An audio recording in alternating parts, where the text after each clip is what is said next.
السلام عليكم، مرحبا بكم في هذا الفيديو ان شاء الله مع تحضيرات رمضان.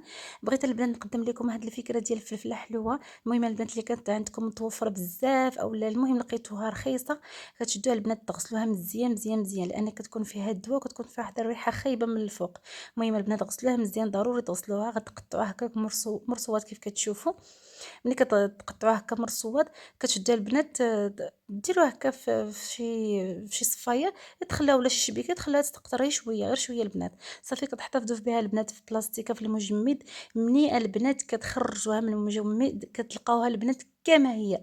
جربوا البنات شويه، حطوه في الفريغو وعاودوا سلوه وشوفوا كيف غادي تلقاوه. المهم البنات راه كتلقاوها كما هي. الصراحه انا فكره درتها وعجباتني بزاف بزاف بزاف. المهم بغيت نتقاسمها معكم. ملي كتخرجوها كيتعمروا بها كمسمنات كيف غادي تشوفوا. انا عمرت بها مسمنات مع البصله وشويه ديال المهم شويه ديال الحوت اولا شويه ديال الكفته اولا شويه ديال الدجاج مع التوابل القزبر ومعدنوس.